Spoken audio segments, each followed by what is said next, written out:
Bersiap sekolah di masa new normal.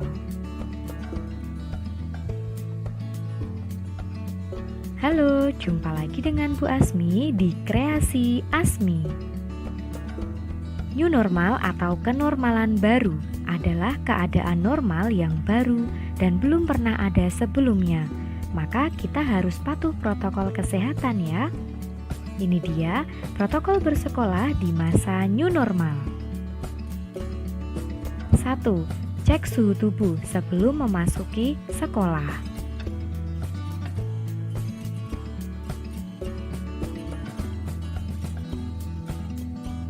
Yang kedua, mencuci tangan dengan sabun dan air mengalir, serta sering menggunakan hand sanitizer.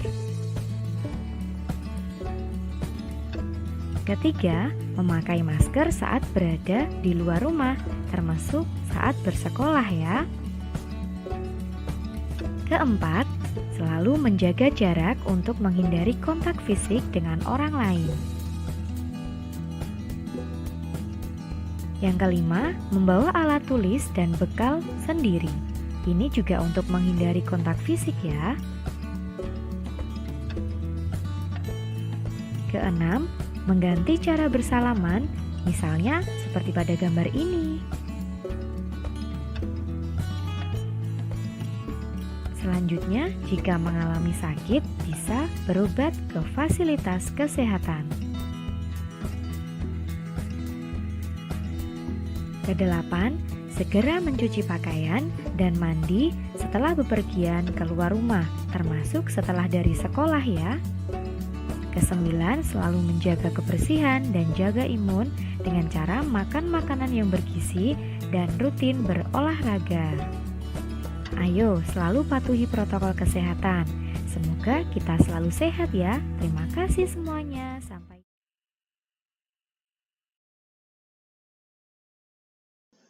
Pembelajaran era new normal melunasi nilai-nilai belajar yang sempat hilang. Di tengah pandemi memiliki dampak yang besar di kehidupan manusia di dunia, utamanya di bidang pendidikan. Kegiatan pembelajaran tatap muka terpaksa dihentikan demi menyelamatkan jiwa dan serangan virus corona. Dalam praktiknya, pembelajaran online memang memiliki beberapa kelebihan, seperti efisiensi tempat dan waktu pembelajaran. Dengan pemanfaatan berbagai metode pembelajaran dan penyajian materi yang bervariasi, dengan menggunakan media online, guru terpaksa harus menambah keterampilan lewat berbagai cara digital. Di satu pihak, guru meningkatkan kemampuannya dalam mengajar. Di lain pihak, ada nilai-nilai hilang dalam pembelajaran di masa pandemi. Nilai-nilai yang hilang itu salah satunya adalah aspek pembangunan karakter pada siswa, seperti etika bersosialisasi pada guru dan sesama temannya. Gestur yang menunjukkan akhlak karimah, juga kedisiplinan dalam mengikuti pembelajaran, karena hal-hal tersebut bisa diterapkan secara maksimal melalui pembelajaran tatap muka. Dilansir dari Tempo, Menteri Pendidikan Kebudayaan Riset dan Teknologi atau Mendikbudristek, Nadiem Makarim mengungkapkan bahwa pembelajaran jarak jauh atau belajar online bakal menghasilkan anak-anak yang learning loss. Di masa PJJ, menurut Indra, pemerhati dan praktisi pendidikan mengatakan bahwa learning loss lebih sering diakibatkan karena salah satu konsep pengajaran. Dalam masa PJJ itu pula motivasi belajar siswa menurun karena keadaan yang tidak kondusif dalam memberikan suasana yang mendukung untuk belajar. Selain itu, distribusi materi dan pembelajaran dari guru serta komunikasi yang searah membuat siswa cepat bosan dan tidak semangat belajar. Dari situasi learning loss, dikhawatirkan siswa mengalami kesulitan mengalami materi sesuai masa pandemi berlalu. Selain itu, output hasil pembelajaran masa pandemi sangat berdampak pada kualitas siswa yang bisa saja nantinya berpengaruh saat mereka melanjutkan pendidikan di perguruan tinggi atau di dunia kerja. Untuk itulah, sejak diberlakukan pembelajaran tatap muka, terbatas secara bertahap berdasarkan situasi di masa daerah.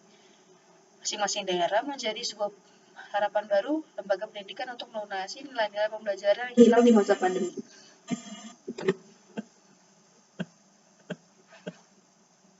Di tengah bergulirnya vaksinasi terhadap 5 juta pendidik dan tenaga pendidik yang dimulai Februari lalu dan ditargetkan selesai pada akhir Juni, pemerintah Indonesia merencanakan bukan pembelajaran tatap muka (PTM) pada Juli saat pembukaan ajaran baru. Beberapa sekolah di daerah telah menjalankan simulasi PTM dari sekarang, seperti Solo, Jawa Tengah. Terdapat 23 sekolah dan salah satu madrasah yang telah melakukan PTM seperti SMP Negeri 13 Solo yang melaksanakan sejak Senin lalu. Di Bekasi, Jawa Barat terdapat 110 sekolah tingkat SD dan SMP yang menjalankan PTM. Di antaranya SMP Negeri 2 Kota Bekasi. Epidemiolog dari Universitas Indonesia, Triunis Miko menegaskan PTM dapat dilakukan jika tingkat kasus COVID atau positifnya infeksi virus corona di suatu daerah rendah atau kurang dari 5%, sehingga masuk dalam kategori zona aman. Itu bagaimana logikanya saat kasus harian masih 6.000, bukan pernah 10.000, sekolah malah dibuka. Maka itu menunjukkan positivity rate dan tingkat penularannya masih tinggi. Ini masih mengerikan. Transmisi di kalangan murid akan tinggi dan menciptakan klaster sekolah, kata Yuris. Tingkat positif di Indonesia berada di angka sekitar 13%, 13% yang artinya memiliki penularan tinggi dan berbahaya bagi murid jika harus bersekolah. Jawa Barat berada di tingkat pertama penambahan jumlah kasus harian, lalu diikuti Jakarta dan Jawa Tengah. Solo dan Bekasi berada dalam zona jingga dengan resiko penularan sedang. Sementara itu, pengamat pendidik menilai PTM bisa dilakukan jika seluruh tenaga pendidik telah divaksin, sarana prasarana sekolah menunjang pelaksanaan protokol kesehatan, serta terdapat pengawasan dan evaluasi yang ketat dari pemerintah, daerah, guru, hingga masyarakat. Sebelumnya, Menteri Pendidikan dan Kebudayaan Nadiem Makarim menargetkan akhir Juni sekitar 5 juta pendidik dan tenaga pendidik menerima vaksin, sehingga pada tahun ajaran 2021-2022 sekitar pada Juli pembelajaran tatap muka dapat dilakukan. Salah satu orang tua murid dari SMP Negeri 4 Solo yang telah melaksanakan PTM sejak Senin lalu, Henry Satya Negara, mendukung program tersebut. Mengantar dan menjemput anak harus on time dan harus orang tua sendiri, dan dengan kendaraan ada tulisan nama anak seperti di bandara. Nanti ada petugas yang akan memanggil anak itu, tidak boleh keluar kalau orang tuanya belum ada di sekolah. Henry mengizinkan anaknya kembali ke sekolah karena metode pembelajaran jarak jauh (PJJ) selama setahun ini telah membuat anak jenuh. Saya lihat kalau di rumah itu anak terkesan murung di kamar terus, kata Henry. Ia pun tidak takut untuk potensi penularan COVID karena percaya dengan kemampuan sekolah melaksanakan protokol kesehatan. Selain di Solo, PTM juga berlangsung di Kota Bekasi seperti SMP Negeri 2 Kota Bekasi yang melaksanakan PTM sejak Senin kemarin.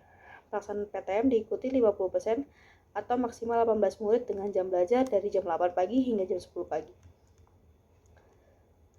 Kepala Dinas Pendidikan Kota Solo, Eti Ratnawati, mengatakan pelaksanaan PTM sekolah bersifat simulasi. Ini untuk pemanasan, membiasakan anak-anak bangun pagi, mandi pagi, pakai seragam, dan sarapan. Ini sulit karena anak-anak sudah setahun tidak sekolah. Eti menambahkan, terdapat 23 sekolah dan satu madrasah yang melaksanakan PTM dari sekitar 72 sekolah. Sementara itu, Kepala Dinas Kesehatan Solo, Siti Wahyuningsi, mengatakan saat ini guru yang telah divaksinasi di Solo mencapai 5.700 guru dari total sekitar 10.000 orang. Untuk guru sudah divaksin di Solo, jadi nanti ketika Juli tatap muka, kekebalan sudah muncul karena sudah beberapa waktu yang lalu, kata Siti. Di wilayah lain, Pemprov DKI Jakarta berencana membuka sejumlah sekolah untuk menjadikan percontohan PTM. Terdapat sekitar 50 hingga 100 sekolah dari SD hingga SMA yang kemungkinan melaksanakan PTM. Untuk pertanyaan pertama, apakah anak-anak berisiko lebih rendah terhadap COVID-19 dibanding orang dewasa? Untuk pertanyaan kedua, bagaimana anak-anak dalam penularan COVID? Perannya anak-anak dalam penularan COVID di sekolah.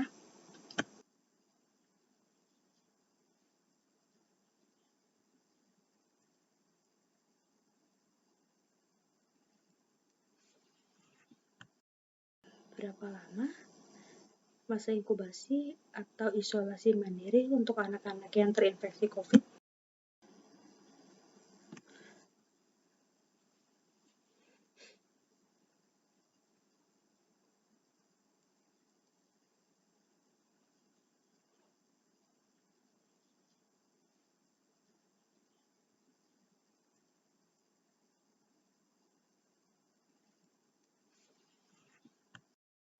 Haruskah anak dengan kondisi kesehatan tertentu atau penyakit komorbid boleh kembali ke sekolah